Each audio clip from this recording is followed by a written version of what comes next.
Muito prazer de estar aqui junto a vocês. Gratidão que tenham vindo, cada uma e cada um, além de pessoas conhecidas como Salete, o Pedro e outros de nós aqui, o Monge Sato e Paulo Maldos. Alegria de estar com vocês de novo e alegria os que eu não conheço ainda. Para mim é muito gratificante, eu me coloco assim fora do tempo para voltar àquele tempo, 1964, primeiro, com o golpe. Eu era dirigente estudantil, tinha militado muito na universidade por causas pouco ameaçadoras, eu acho. Por exemplo, criar uma participação estudantil universitária nos conselhos universitários, no caso, a Universidade do Brasil, no Rio de Janeiro, né? Chegamos a fazer uma greve de 1/3, né? Para colocar 1/3 do conselho de estudantes e 2/3 professores e administração. E isso virou coisa muito perigosa na época, né?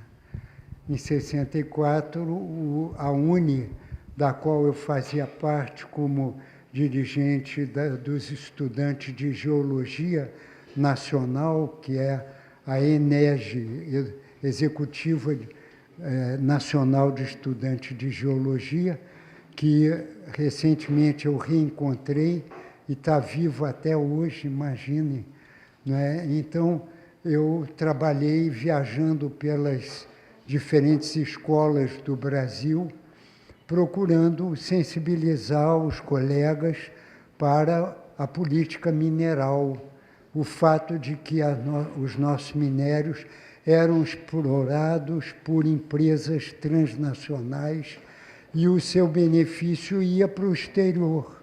Ficava aqui para nós os buracos deixados pelas mineradoras. Então, a gente fazia já um movimento em favor da soberania nacional sobre o nosso subsolo, naquela época. Tentamos também ajudar a criar a Minerobras, que seria a Petrobras dos minérios, né? E que estaria realizando na prática essa soberania sobre os minérios brasileiros. Evidente que isso também foi visto pela ditadura como uma grande ameaça, né? E esse encontro que promoveu a ideia da Minerobras foi grande e tinha gente do governo Jango participando, líderes trabalhadores como o presidente da CGT, na época, né, atual CUT, que se juntaram para discutir esse caminho de criação de uma empresa que defendesse os minérios para o Brasil. Isso aconteceu em fevereiro de 64, esse encontro, de modo que 2 meses depois, estávamos aí sob as botas dos militares golpistas e empresários golpistas, né? Então, desde essa época, passamos pelo golpe em 64. Eu, depois de ter me escondido lá no alto da Escola de Engenharia São Francisco, no Largo de São Francisco, no Rio de Janeiro, lá nós ficamos esperando os fuzileiros navais chegarem com armas para a gente aprender a atirar. Eu que nunca peguei em arma, né? Íamos lutar pela defesa da democracia e do governo Jango, que foi um governo muito importante, muito corajoso, apesar de outras dificuldades, mas o Brasil de hoje desconhece. Praticamente nada conhecem ou conhecemos sobre o governo do Jango. e o filho de um grande político da época, que era o João Pinheiro Neto, né? O filho do João Pinheiro Neto escreveu um livro sobre o governo Jango e sobre o pai dele. O João Pinheiro Neto foi o líder do processo de definição de uma reforma agrária para o Brasil, né? Então, já nessa época, se lutava pela reforma agrária, que foi parte da política de reformas que o Jango lançou e que foi a razão imediata do golpe militar. Mas esses outros também foram fatores desse golpe militar empresarial, né? Passava eu diante do prédio da Uni, na Praia do Flamengo, triste, chorando por estar vendo que os jovens estudantes de outras universidades vieram quebrar tudo e queimar o prédio da Uni. Isso foi no dia 1º de abril de 64. E a gente, nesse momento, se deu conta de que a data do golpe foi correta. 1º de abril de 64, a data da grande enganação do povo brasileiro pelos golpistas, falando em nome da democracia para construir a ditadura. Durou 21 anos.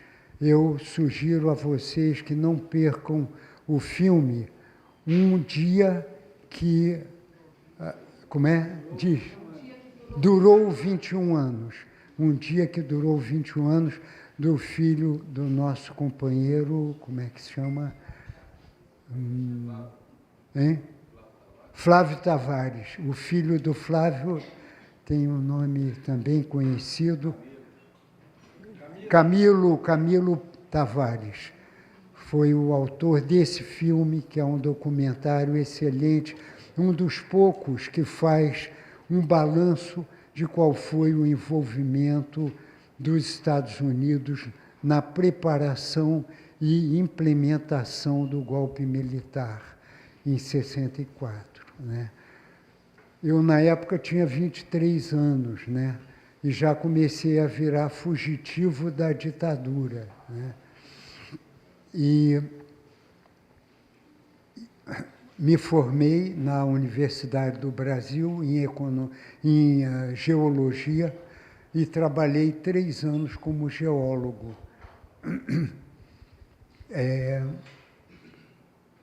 Eu realmente não podia praticar a profissão porque as portas do mercado de geólogos estavam fechadas para mim. Eu tentava, mas recebia negações onde eu apresentava o currículo. Então, terminei indo para uma empresa em Petrópolis trabalhar em fotointerpretação geológica, né, sob contratos com o Departamento Nacional de Produção Mineral. Mas eu trabalhava nessa pequena empresa muito especializada em fazer mapas a partir de fotos geológicas e fazer a interpretação das fotos. Hoje em dia tudo é puro passado, né? Porque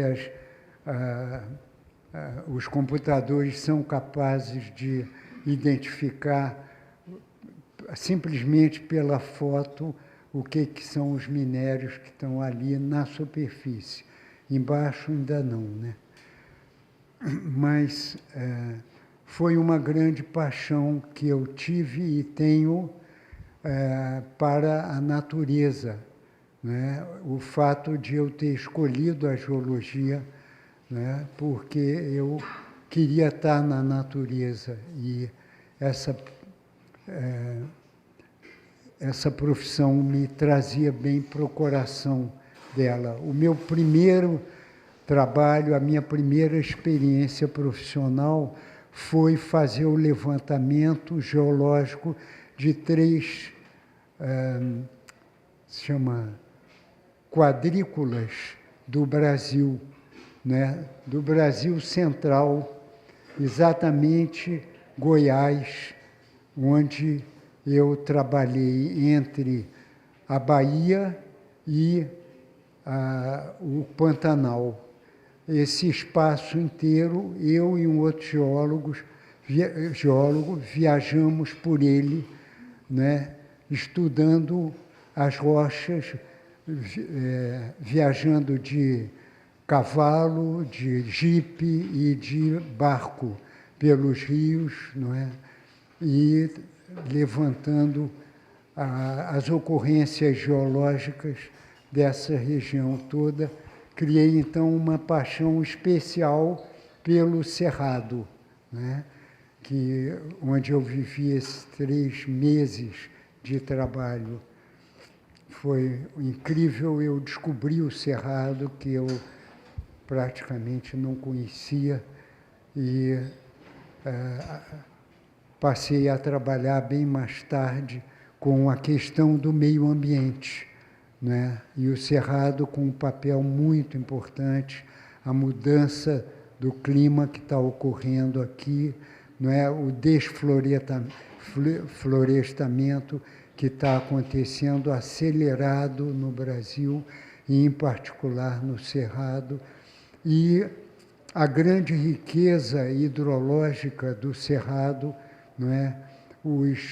A água subterrânea, né? Os aquíferos como o nosso daqui, o aquífero Guarani, grandes recursos aquáticos que hoje começam a ser alienados em nome do desenvolvimento. Tudo isso em nome do desenvolvimento.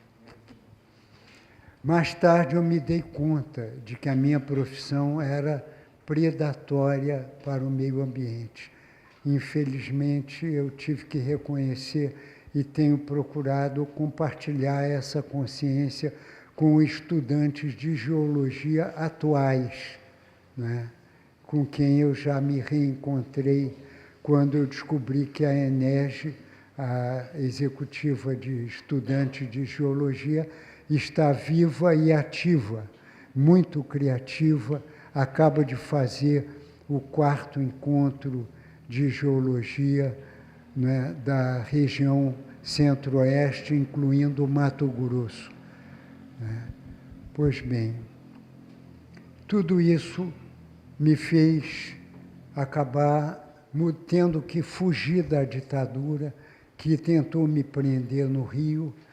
Eu tive que fugir para São Paulo e procurar trabalho lá, onde eu não era conhecido, de um modo geral, né, pelos profissionais de geologia. Então, eu trabalhei e estudei um pouco, mas, por falta de oportunidades de trabalho na geologia, eu acabei trabalhando na revista Realidade, que era, na época, uma das melhores e mais conscientes revistas que havia, não é?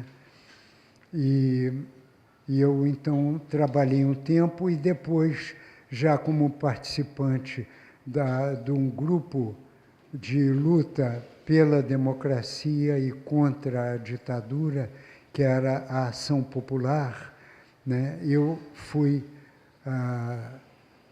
abandonei o meu trabalho da época, na Realidade, e me tornei operário metalúrgico em São Paulo, ajudando a organizar o sindicato numa grande empresa alemã chamada Sofunge, que era subsidiária da Mercedes-Benz, né? Então, uma transnacional que explorava os nossos minérios, transformava em ferro e em aço e exportava um aço de baixa qualidade para os Estados Unidos e a Alemanha, onde ele ganhava, então, um beneficiamento e acabava se tornando produto industrial.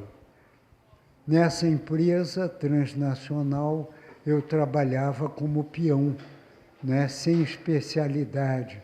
Um erro, no meu caso, que eu devia ter entrado para lá como profissional de alguma coisa. Podia ser ferramenteiro ou controlador de qualidade, qualquer coisa que me abrisse mais as portas para o contato com operários da fábrica, né? Então, por falta de conhecimento e de clareza sobre a nossa integração na produção, nós acabamos sofrendo mais do que precisava, tendo mais dificuldades do que podíamos ter tido. Mas foi muito importante essa experiência para mim. E eu passei, então, vários meses e anos como operário metalúrgico. Na Sofunge, o meu trabalho incluía 12 horas por dia, 6 dias por semana, né? Agora estão tentando reviver um horário parecido, né, com esse tal de 6 por 1, mas, na verdade, já acontecia na época, na prática, por uma empresa alemã no Brasil, e outras mais, de companheiros e companheiras, né? E, nesse contexto, um dia eu fui preso por uma companheira de uma organização de guerrilha urbana, chamada Rede, que promovia a luta armada na cidade, né? Nas cidades. Acontece que essa moça, Marlene, estava saindo da organização dela para vir para a minha, e eu estava ajudando ela a procurar casa fora do âmbito das perseguições que a Rede estava sofrendo, prisões e tudo mais, né? Então, nesse dia que eu fui encontrar a Marlene, lá na Lapa, em São Paulo, na cidade, eu fui preso nesse dia. A Marlene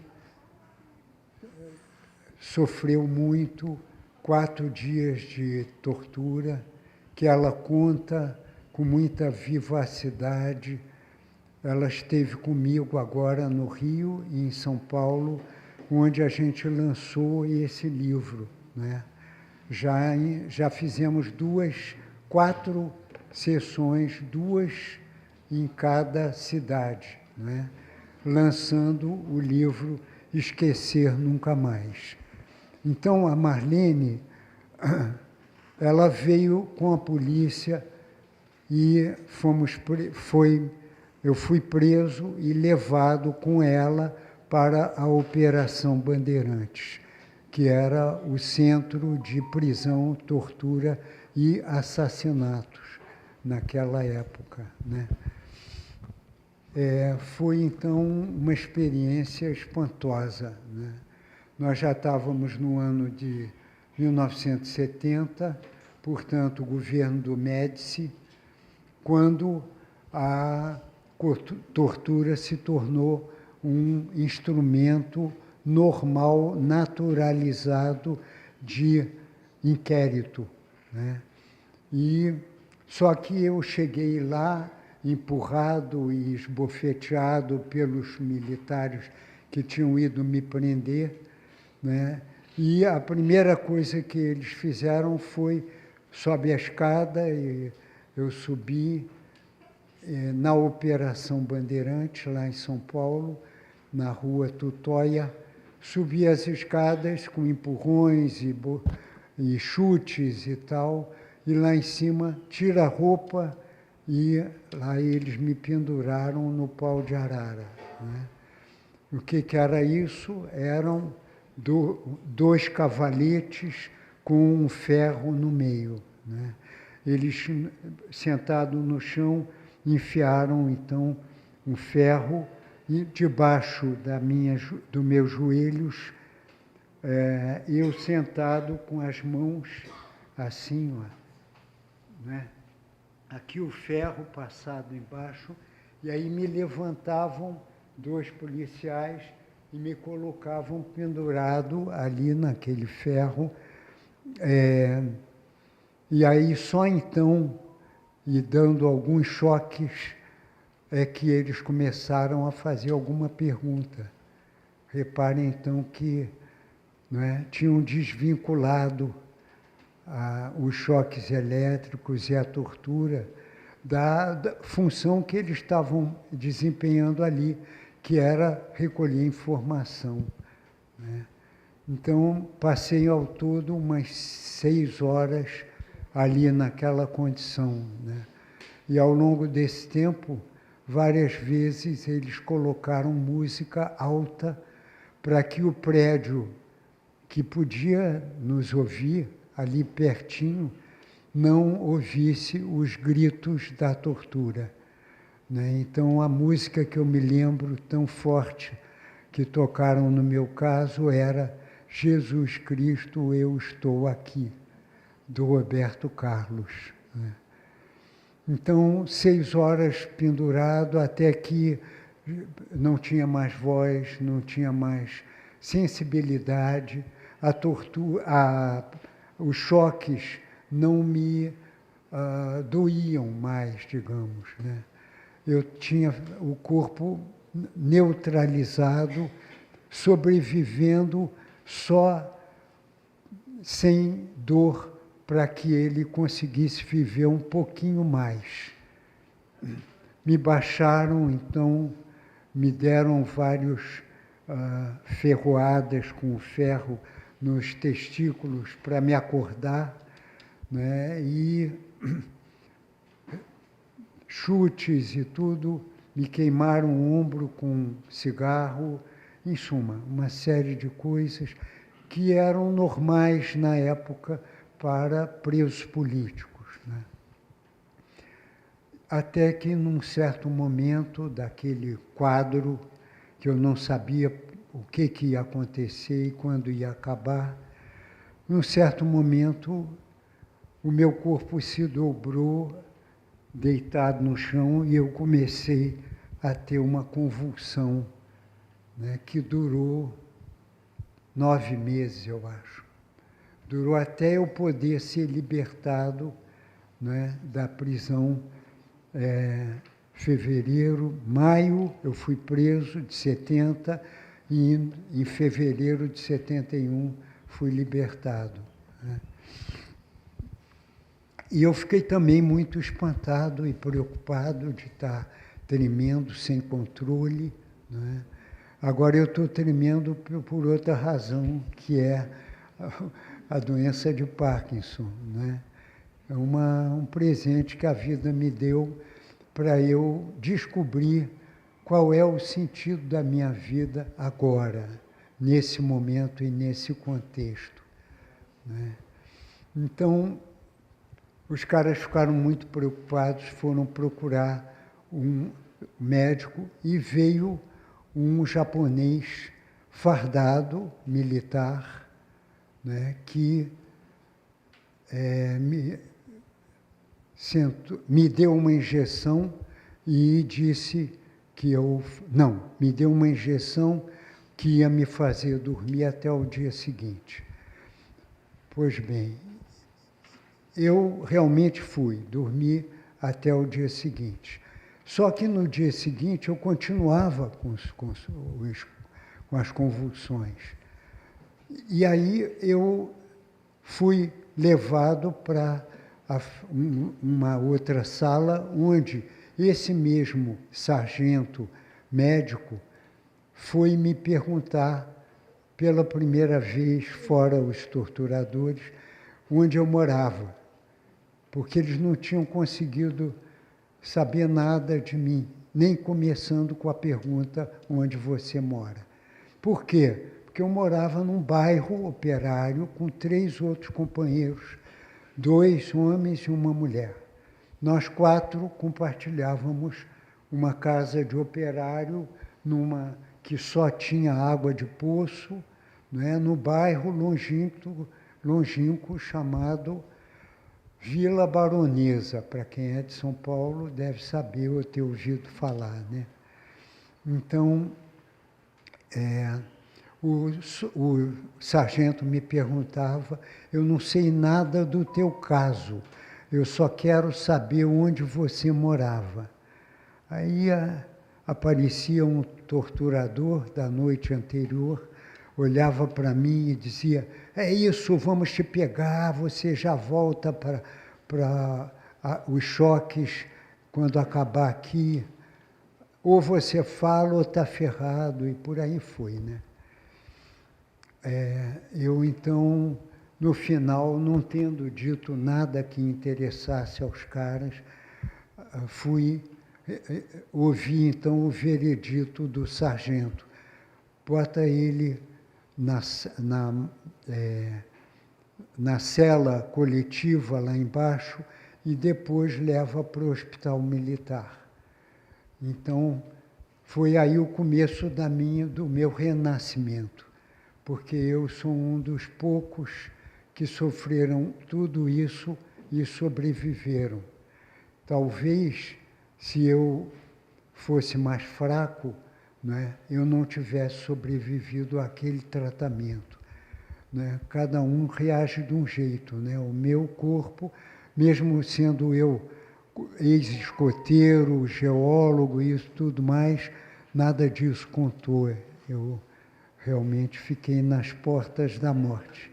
Me levaram para o hospital militar e eu, então, fui colocado numa cela do hospital militar e fiquei lá durante 3 meses, com tratamento psicológico, neurológico e tudo mais, né? Mas fiquei no hospital. E lá vieram os torturadores me passar por inquéritos, né? Eu, então, tive que, deitado lá, tremelicando, tive que ainda responder perguntas ou não responder que eles faziam para mim, né? Até que desistiram daquilo e me trouxeram de volta para a Operação Bandeirantes, para uma nova ronda de inquérito e de tortura também, né? Só que eu andava mal da saúde, né?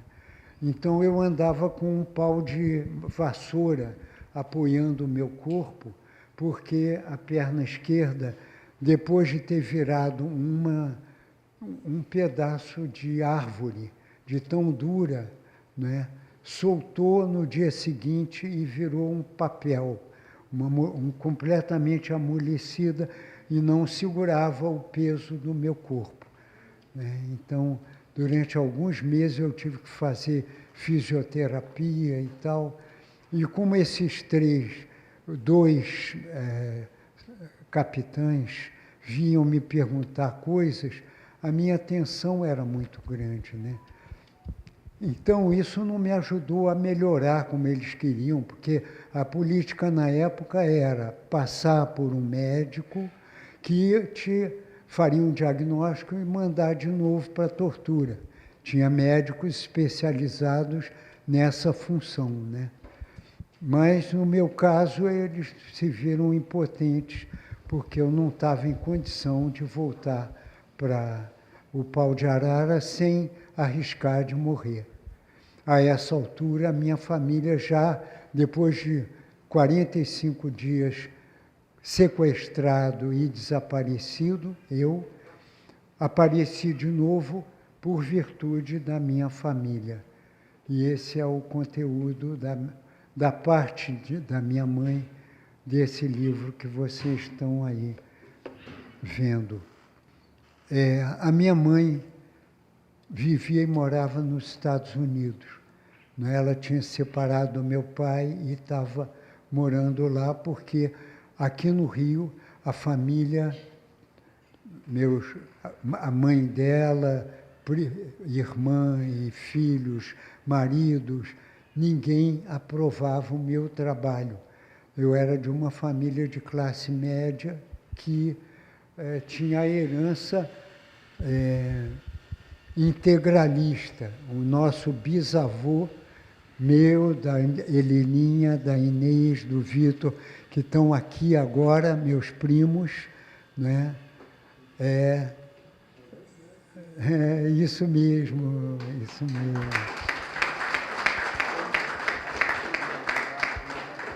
A gente está se reencontrando depois de ser 50 anos ou mais.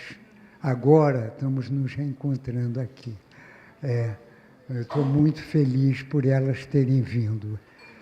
Então, a minha mãe resolveu guardar todas as cartas que nós trocamos. Eu no Hospital Militar e ela ou meus irmãos, minha avó, minha tia, né, no Rio de Janeiro, ou a minha mãe nos Estados Unidos, indo para lá trabalhar e mandava dinheiro para a minha avó poder caminhar, ou poder viajar até São Paulo e tentar me visitar no hospital.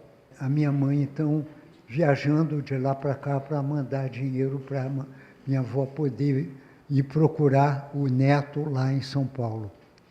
Mas a gente tinha muitos benefícios que a vida dá, né? Que outros companheiros não tiveram. Então, um desses foi que uma das pessoas da minha família, do lado da mamãe, que se chamava o Coronel Medeiros, Otávio Medeiros. Esse cara era da minha família, então a minha avó foi procurar ele. E ele era, na época, assistente pessoal, chefe de gabinete do general ditador Médici. Então ele estava entre dois fogos, a obrigação da família e a função que ele tinha. Depois eu fiquei sabendo que ele também torturou lá em Minas Gerais. Então, pior ainda do que eu pensava. Depois desse episódio com o Medeiros, eu fui transferido para o Rio. Então, isso já foi um grande benefício. Primeiro, fui descoberto onde eu estava, mas eu não sabia. Enquanto a gente não sabe, né, que os outros lá fora estão sabendo da tua prisão, você arrisca o sequestro e o desaparecimento. E foi o que aconteceu, né? Aí é que é o lance da Marlene, né? Eu fui levado de volta para a Operação Bandeirantes. Já eram 4 meses mais tarde de eu estar sendo objeto de fisioterapia para melhorar a perna e o estado geral. E eu lá no Hospital Militar fui levado para encontrar a Marlene. E o papo dos inquisidores era assim: você não disse nada para colaborar com a gente. A Marlene disse tudo o que precisava e que ela sabia.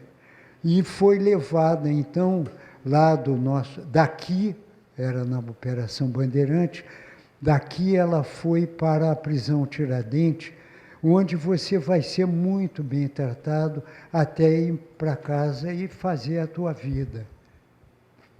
Nada, e eu calado. E os caras, então, depois de várias perguntas, de várias bofetadas, de queimar meu ombro de novo com cigarro,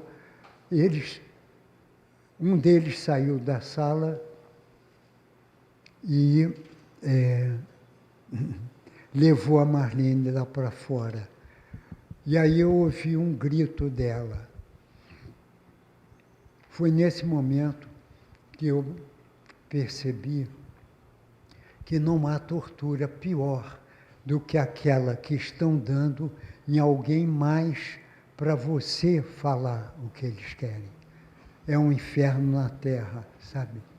E foi o que eu tive que vivenciar naqueles minutos. Foram duas coisas marcantes.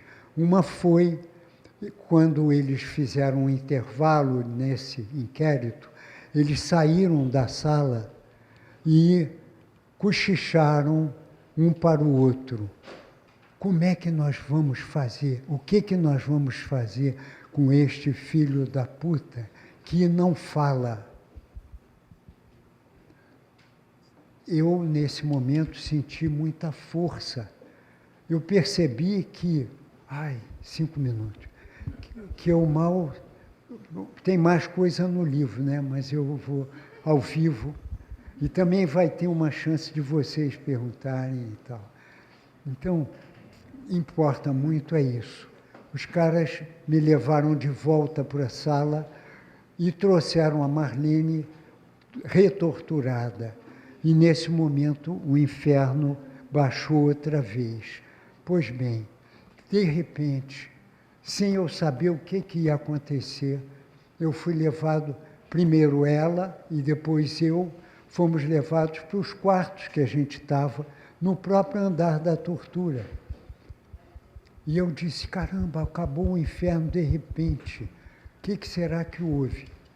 Né? Depois fiquei sabendo, pelos gritos que eu ouvi, que era uma nova leva de presos políticos que tinha que ser torturada de emergência, porque eles queriam prender gente, né?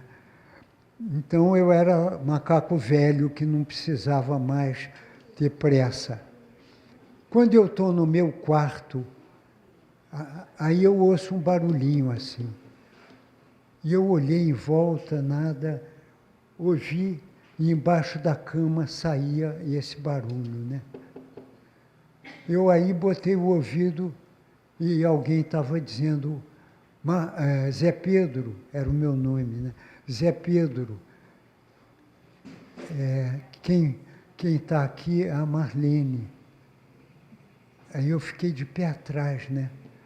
Eu não sabia se ela estava ali, com um policial, gravação na mão, sei lá o que era. Eu fiquei no maior suspeita. Pois bem, ela então disse, olha, eu tenho 3 coisas para te falar. A primeira é que eu estou infernizada até hoje por não ter aguentado a tortura.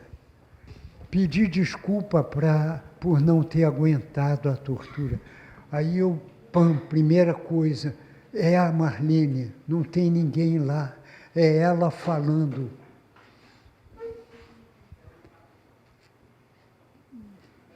Então, a Marlene me disse, primeiro, eu não quero deixar de te pedir perdão por isso acontecer. Segundo, eu quero que você saiba que a sua família já está sabendo onde você está. Alívio total, né? Quando alguém é informado de que a sua família está sabendo, você vai sobreviver. Essa foi a importância dessa informação. Terceiro lugar, não mude a sua história, Marcos. Não mude. Se você der o dedinho, eles querem o dedo. Se você der o dedo, eles querem 2, e querem a mão, e querem. O melhor é não dizer nada, mesmo que me matem. Olha, eu ouvi isso dela, né? E realmente, para mim, aquele gesto foi o que mostrou a grandeza dessa companheira, né? Pois bem, voltei depois desse dia com ela, não voltaram a nos fazer a acariação. E eu, então, fui levado de volta para o hospital. E passei lá o resto do tempo até ser libertado. Durante todos esses meses, a minha família trabalhou e lutou denunciando e procurando me visitar até que foi permitido. E a história dela está aqui, dos diálogos está aqui, das cartas e mensagens que elas me mandavam também está no livro. É um livro do coração que ela escreveu quando ouviu o assistente de direitos humanos do presidente Fernando Cardoso, como é que se chamava, Pedro? Do Fernando Henrique Cardoso. Mas não é o Fernando, eu estou perguntando, é pelo cara do... O Gregory, né? O Gregory, Foi durante vários tempos secretário de Direitos Humanos. Muito bom que tenham criado isso no governo Cardoso, mas, lamentavelmente, o Gregory aparece na televisão respondendo a uma pergunta de uma ouvinte. Não, o presidente Cardoso acha que não devemos mais mexer neste passado. Isto é tudo passado, e o que importa agora é o novo tempo. A minha mãe estava ouvindo, eu também estava aí com ela. Quando ela ouviu isso, ela deu um salto e disse: o quê? Este canalha vai dizer que o passado acabou? Pois não é verdade. O passado está aí agora, na sua condição atual, meu filho, fazendo exame para poder ver se você vai continuar vivo, recebendo extrema-unção porque os torturadores e os seus superiores não sabiam se você ia sobreviver. Como é que agora ele vem dizer que o passado, que passado? É aqui e agora que nós temos que abrir esse livro negro e castigar cada um dos responsáveis, mesmo que seja só com denúncias, com condenação judicial. Mas eles violaram a Constituição, violaram a Carta da ONU de Direitos Humanos, não tem direito à vida fora da prisão. Então, nesse momento eu disse: mamãe, por que você não usa esses livros todos, essas cartas e tudo isso, para fazer um livro sobre o que a família viveu durante a ditadura? E ela fez esse livro, né? Então, estamos aqui com a parte que ela escreveu, que é a maior parte. Estamos também com um poema que escreveu a minha companheira atual, né, que é uma americana, professora e bibliotecária, que mora nos Estados Unidos, né? E a gente se conheceu porque o livro da minha mãe foi traduzido para o inglês e está em todas os centros de estudos latino-americanos. Então, a minha mãe sentou no computador e começou a escrever esse livro. A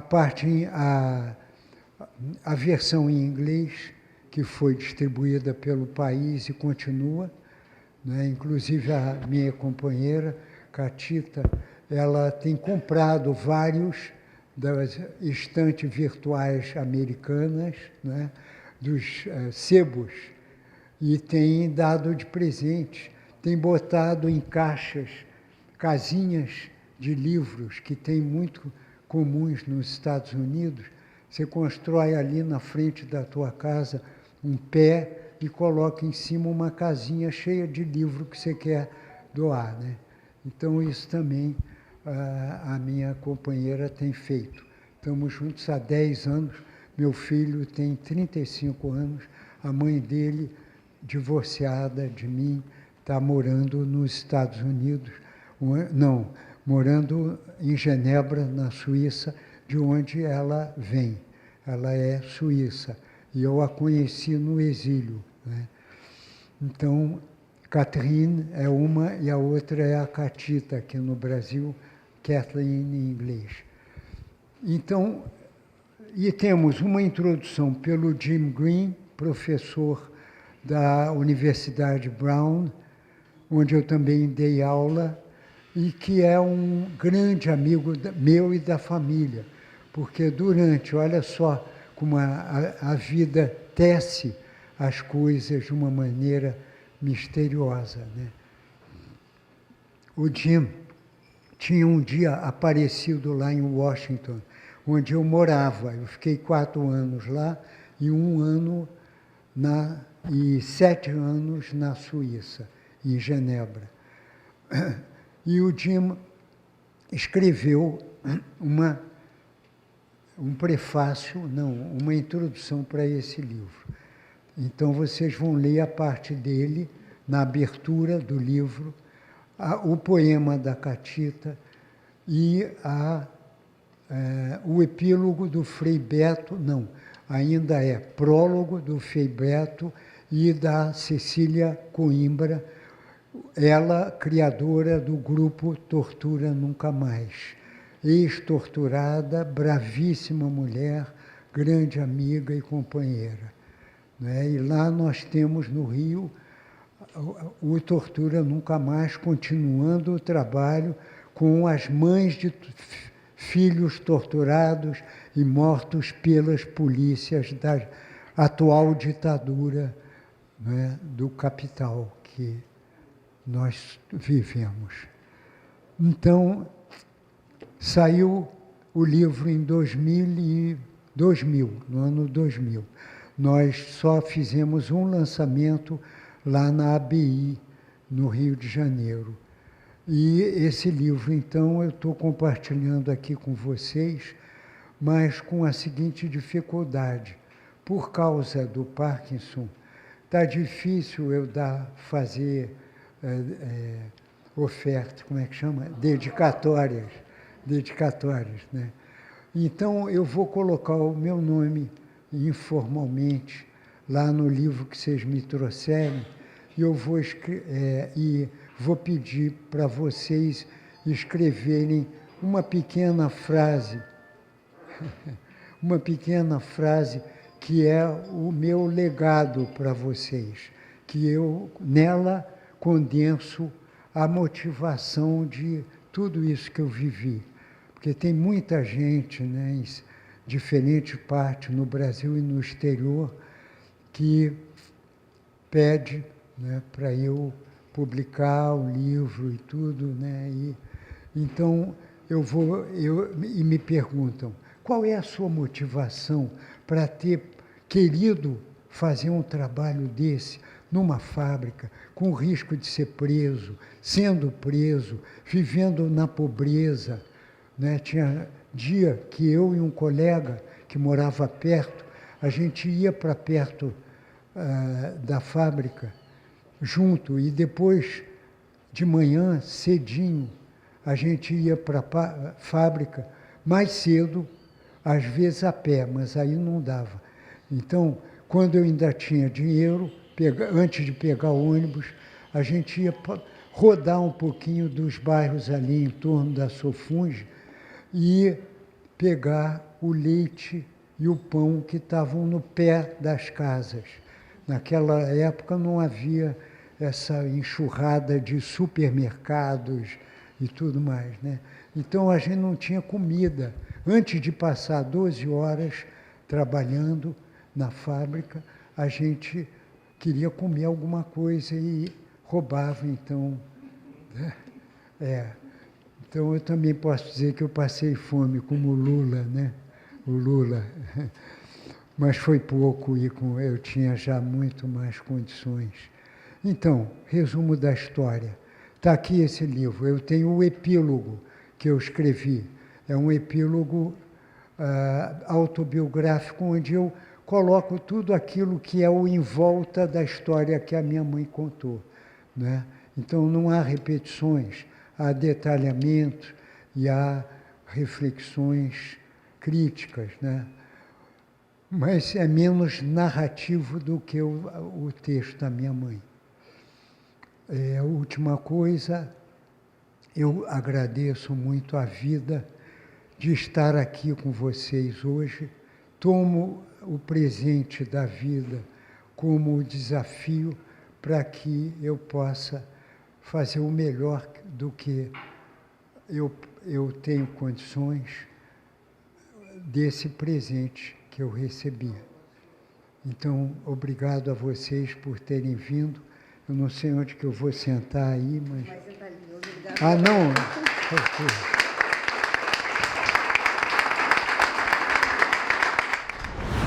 Querido, você me emocionou profundamente, porque eu vivi esses períodos terríveis e sei o que eles foram.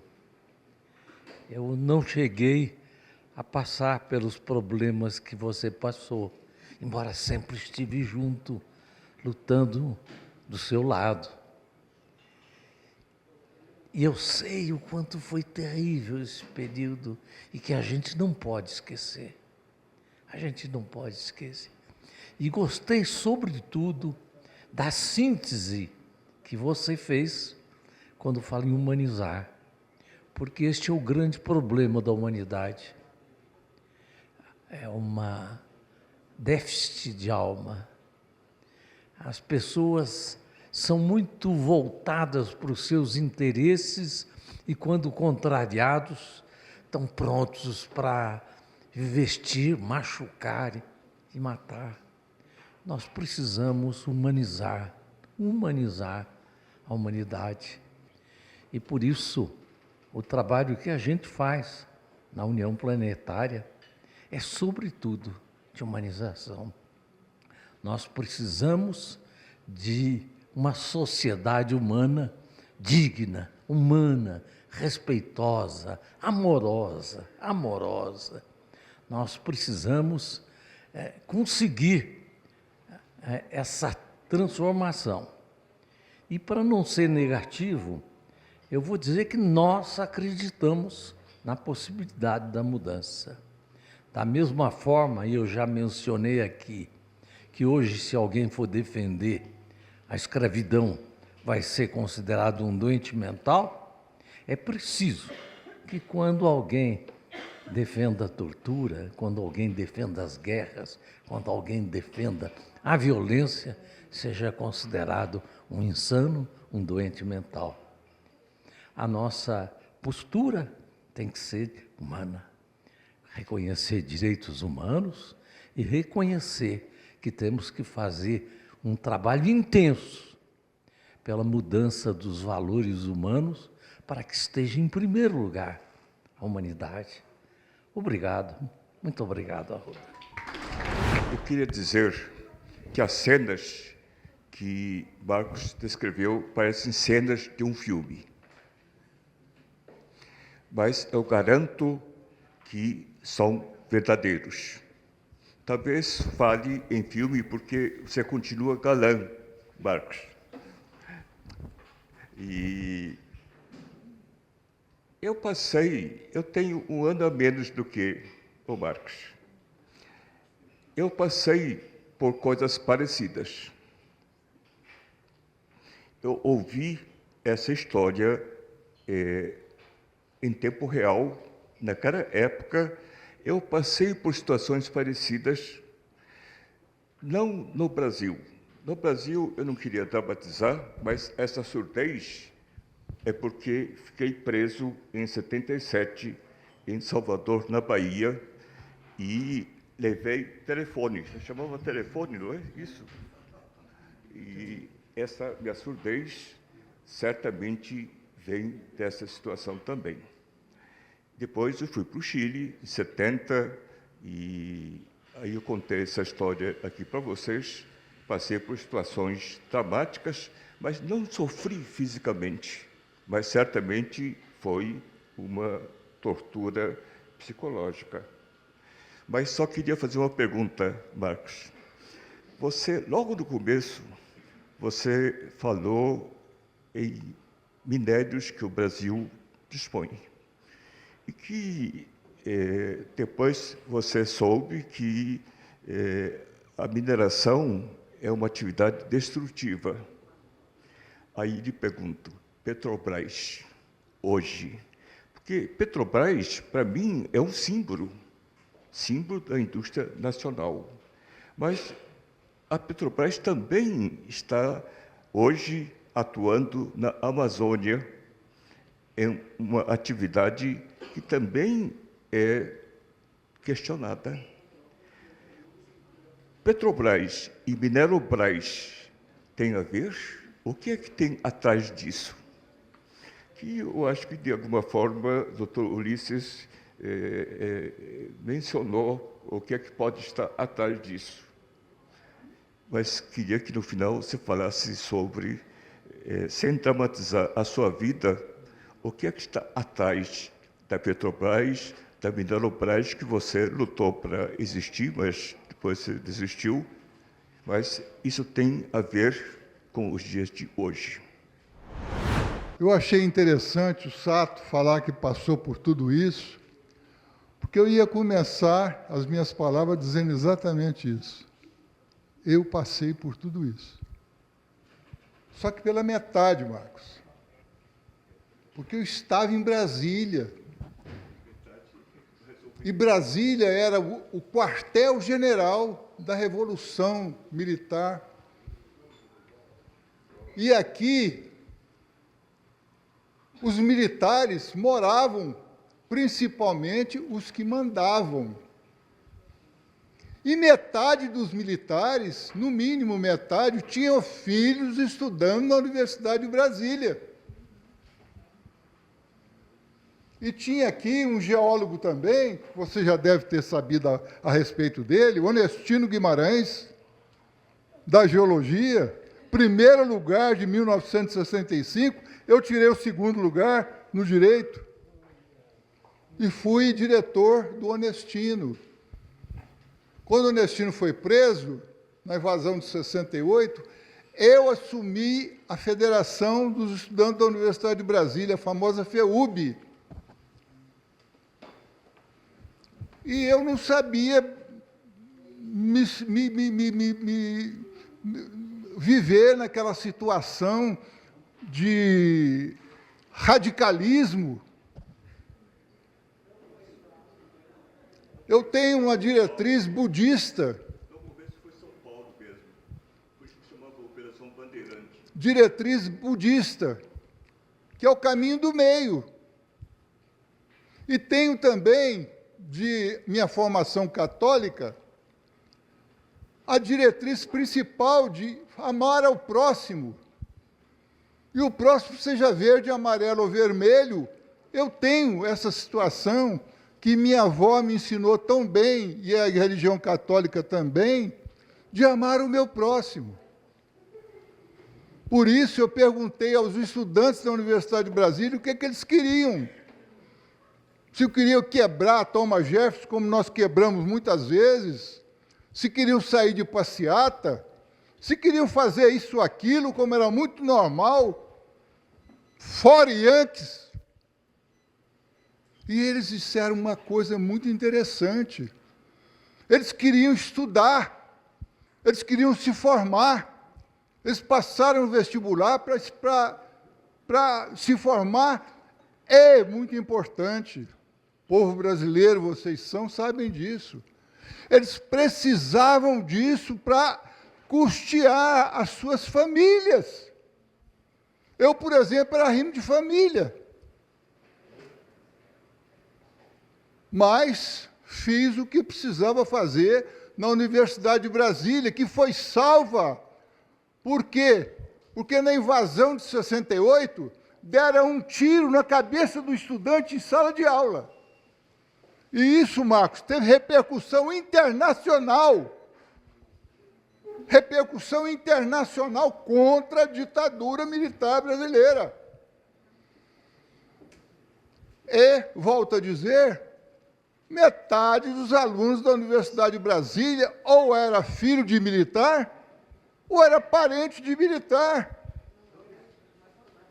que tomaram Brasília como quartel militar da Revolução.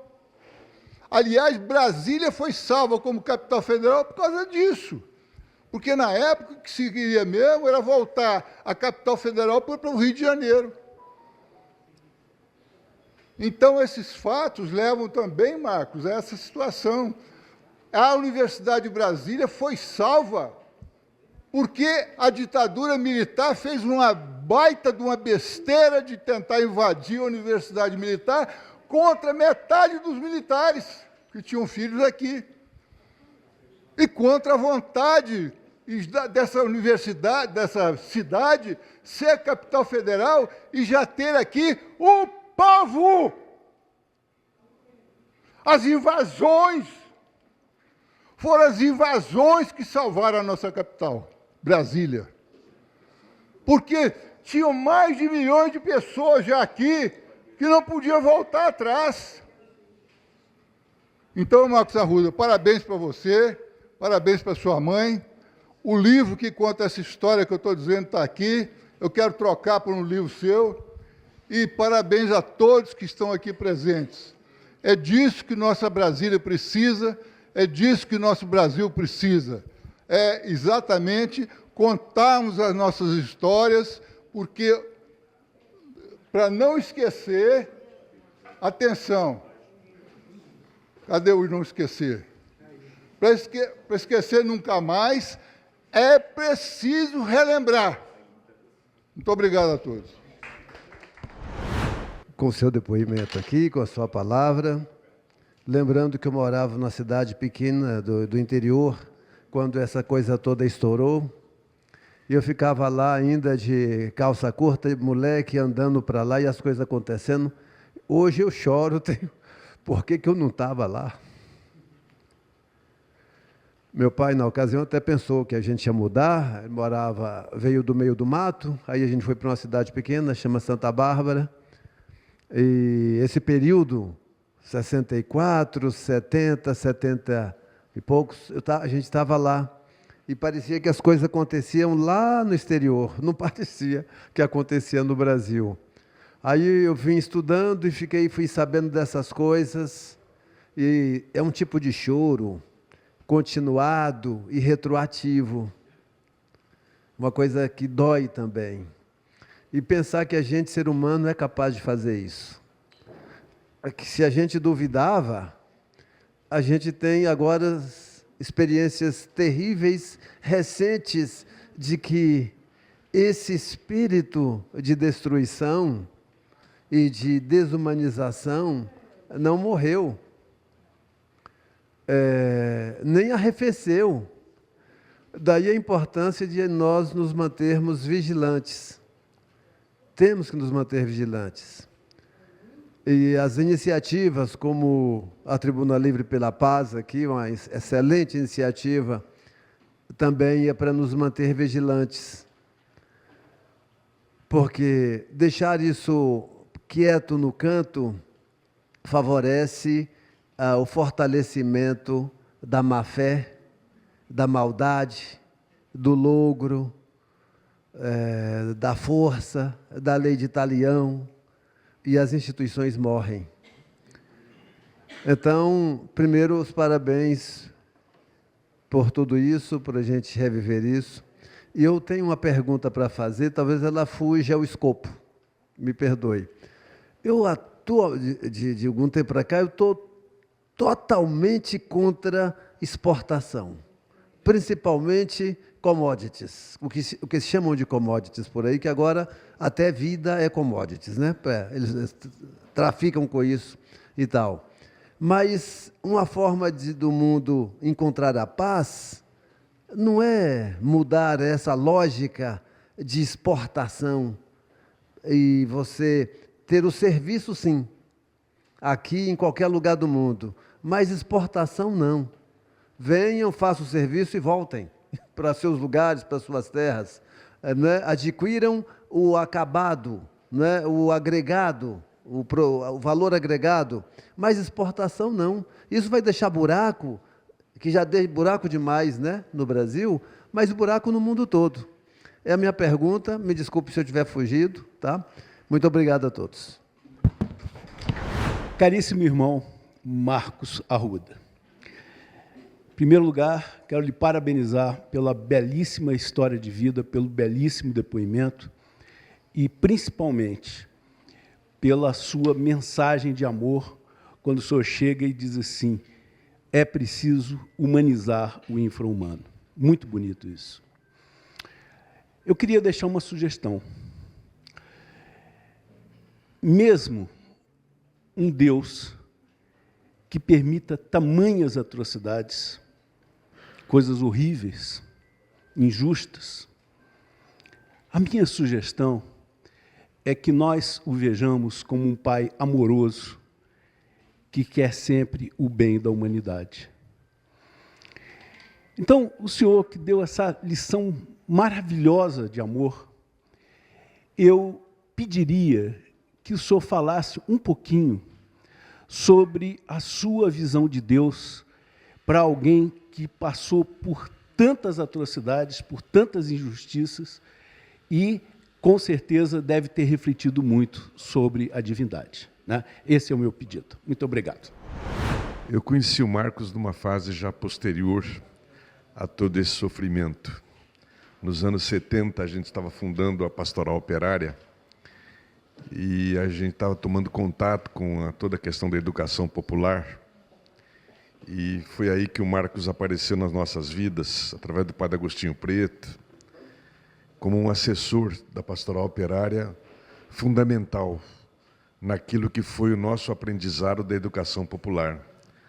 O Marcos foi um mestre pedagogo fundamental para que a gente compreendesse aquilo que Paulo Freire fez, que é uma junção da velha tradição da ação católica, do ver, julgar e agir, com a dialética marxista. E o Marcos nos decifrava isso, nos mostrou esse caminho. E o que mais me impressiona no Marcos, além da ternura em pessoa, é a persistência, a teimosia. Foram se passando as conjunturas e o Marcos sempre fiel a uma causa. Toda a questão dessa visão holística de mundo, toda a questão ambiental, o Marcos antecedeu muito toda essa preocupação nossa com um novo tipo com um novo modelo de desenvolvimento, um novo modelo de projeto, sempre muito crítico, sempre alertando, sempre reclamando, sempre denunciando, nessa persistência impressionante, Marcos. Eu acho isso uma virtude fundamental. E é interessante, quando eu conheci o Marcos, ele tinha chegado, tinha fundado, primeiro com o Betinho, o IBASE, depois criou o PAX, que foi um instituto muito importante, né, nesse processo todo de acúmulo, de assessoria.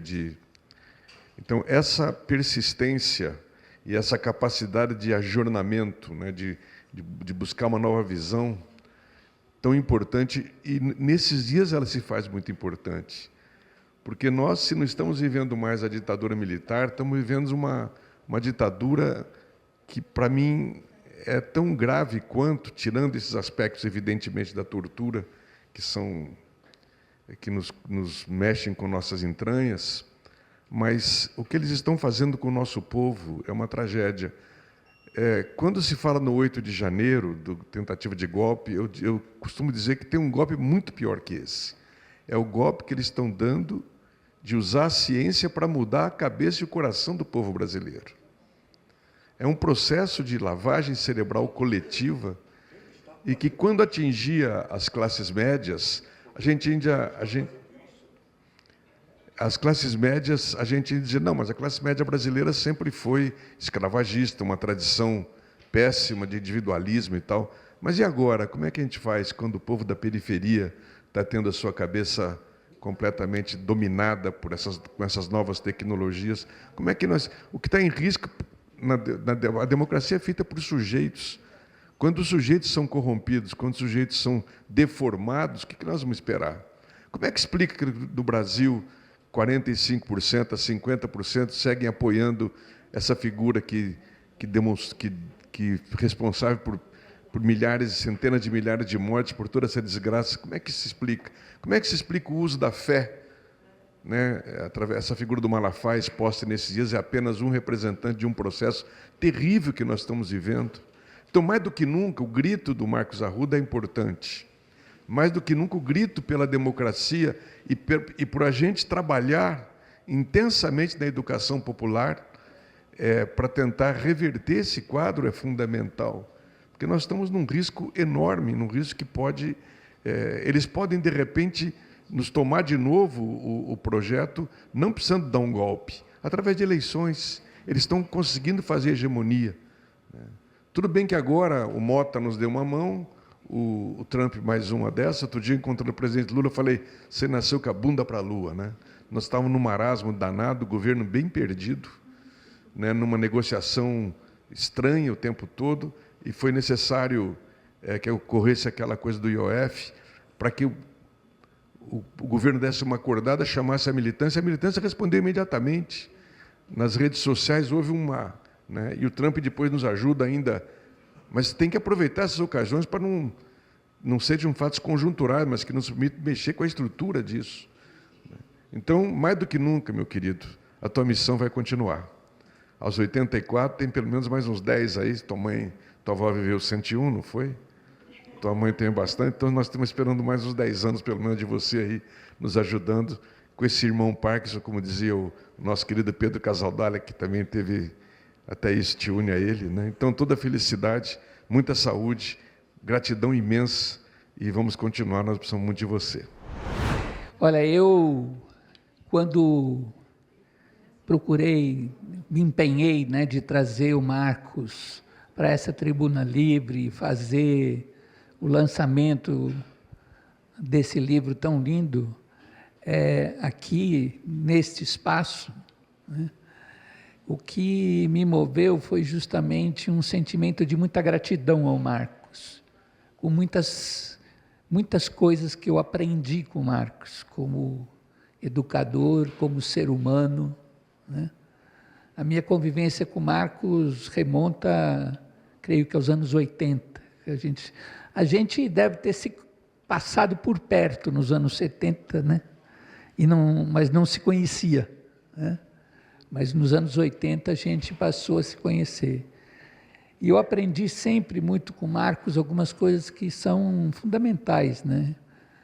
Uma delas foi, o Marcos sempre foi aquilo que o Paulo Freire chamava o educador da pedagogia da pergunta, né? Eu me lembro nas idas dele no Cajamar, né, quando todo mundo esperava que ele começasse fazendo uma palestra, né, ele botava perguntas para a gente refletir.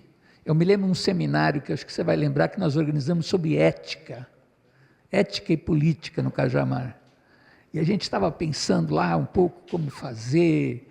Então, o Marcos disse, não, vamos fazer o seguinte, vamos colocar situações concretas para que as pessoas se posicionem diante dessas situações, e é a partir disso que a gente vai desenvolver a nossa reflexão sobre a ética, que é justamente o princípio do que ele chamou, né, da metodologia da praxis, né, que é partir da experiência, do saber, das percepções que as pessoas têm sobre as questões, né, para poder teorizar a respeito delas, e principalmente para que elas voltem à prática com novas aprendizagens e nova capacidade de ação.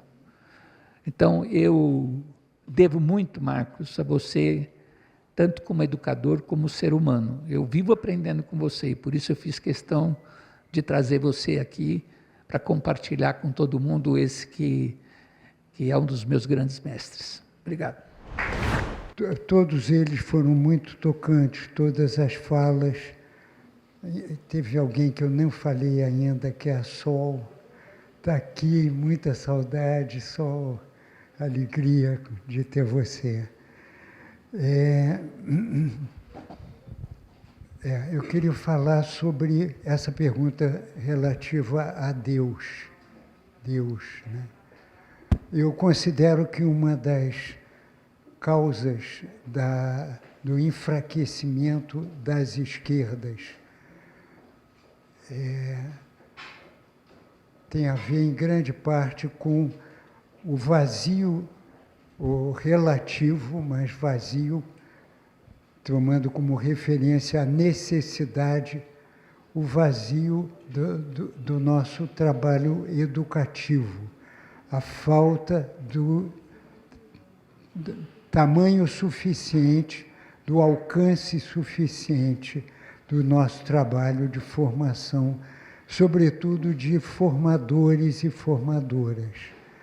Então, agora, nesse trabalho de formação que eu tenho feito dentro do meu limite, dentro do possível, eu coloco uma prioridade para a identificação dos enfraquecimentos que a esquerda tem sofrido e a busca de como reforçar e recriar o movimento social consciente e bem alimentado com o nosso trabalho de educação popular. Uma das fraquezas maiores, eu acho, é a perda da dimensão espiritual desse trabalho.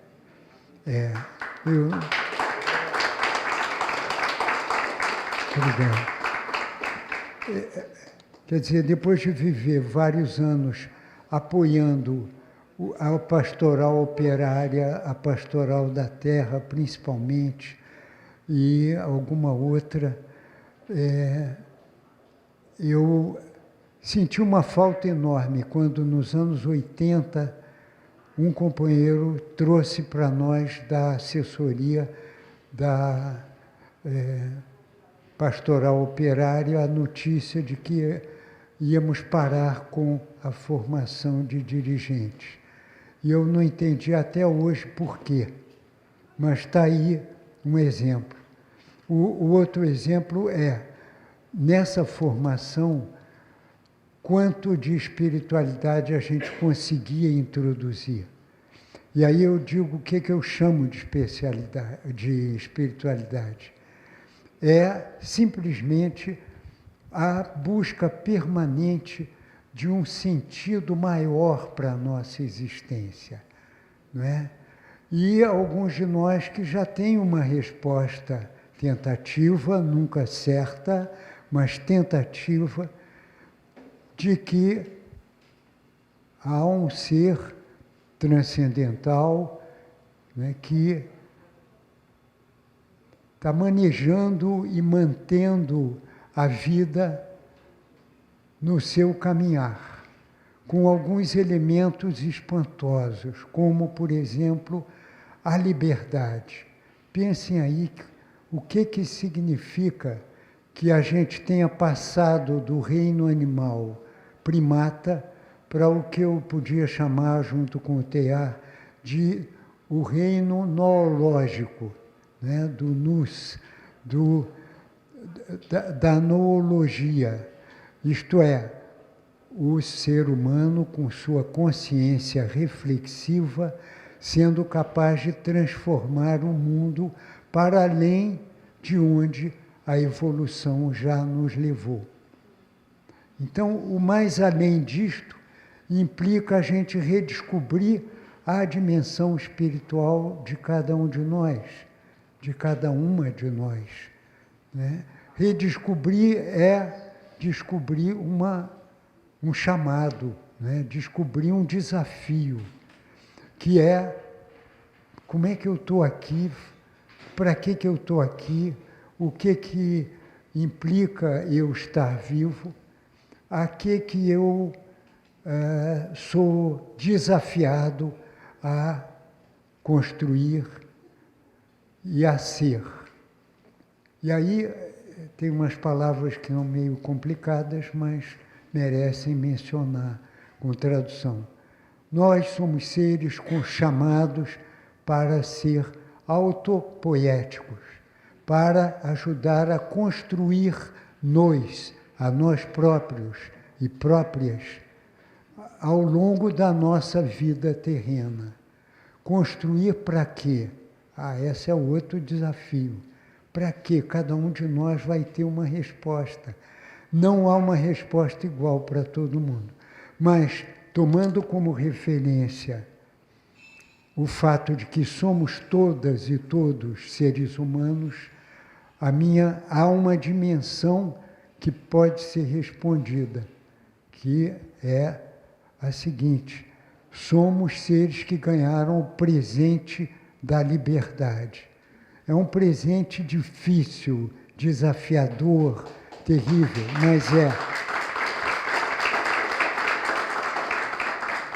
E com esse presente a gente é obrigado a responder, não pode ficar calado.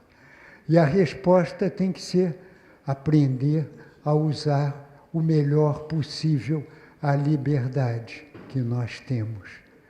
Né? E aí entra esse desafio, conseguir viver a liberdade de um jeito que me aproxima da realidade. E aí, de novo, outra dimensão espiritual. O que é a realidade? Nós estamos aqui, mas nós somos fenótipos da realidade maior. Atrás de todas esses seres pensantes que nós somos, há uma coisa única. Talvez a imagem do espelho ajude. Quando a gente deixa cair um espelho e ele se quebra no chão, você vai olhar os pedaços e você se vê inteiro em cada pedacinho. Eu acho que isso nos aproxima um pouquinho do que é em nós o divino. O divino, para mim, hoje, é a minha dimensão pós-materialista ou pós-material. O divino não é um ser lá fora e lá longe, que eu tenho que ficar indo à igreja para encontrar ele. Nada que ver. Para mim, o divino é cada momento em que eu estou vivo, podendo realizar meus potenciais, né, de uma forma que ajude a vida a continuar evoluindo num sentido cada vez mais consciente, reflexivo, amoroso. Então, me parece que isso me alimenta, me dá sentido. E a minha espiritualidade, então, está nisso. Cada momento de escolha que eu tenho tido ao longo da vida tem uma motivação maior. Nem sempre eu tenho sido um bom respondedor desse desafio da espiritualidade, mas eu tenho tentado, e junto com vocês e com tantos outros e outras, tenho conseguido progredir, um pouquinho que seja. Né? Mas aí é que vem a resposta ao desafio do nosso companheiro. Me lembra seu nome de novo? Não. Hein? O Luiz Horta. Né? Sim, o Ulisses também levantou a questão. O Luiz Horta fez um desafio. Né? Eu acho que o divino não intervém em nada da nossa vida de uma forma que contrarie a nossa liberdade. Essa é a minha convicção. Por quê? Se ele nos deu... Se ele nos deu esse trunfo na vida, olha, quem pensa já executando a sua liberdade, a partir do pensamento, escolhendo um caminho. A praxis que nos leva adiante em cada momento. Não é? É um resultado de escolhas. E aí, como é que eu vou fazer que as escolhas sejam cada vez melhores, mais conscientes, mais construtoras de vida e de amor? É acolhendo a minha liberdade e aprendendo a fazer com que cada escolha seja a escolha amorosa, mesmo quando ela pode não ser amorosa. Isso já vai vir amanhã na conversa na TV Suprem com a Jaqueline, né? A gente vai ter que falar desse assunto quando fala de paz, não é? Tem que lidar com esse desafio. Para mim, o divino é mais do que alguém lá fora e lá em cima. Também é mais do que o divino me habita. É mais ainda. E aí eu entro num campo de alto risco, sabe? De condenação, de ataque, que é a seguinte: eu, quanto mais vivo e mais medito no que é a minha vida, sou apenas uma dimensão do próprio divino. Para mim, essa é a chave maior. O divino, Caracla, ele criou essa maravilha toda, né? Salmo 8 de Davi, né? Caramba, estou admirado a vida, o céu, a lua, as estrelas, tudo que é mais fantástico, imenso, e mais belo e maravilhoso, e, no entanto, nos tomou seres quase nada e nos transformou em quem nós somos. E quem é esse quem nós somos? Parte dele próprio, dela própria, o Pai, Mãe divinos.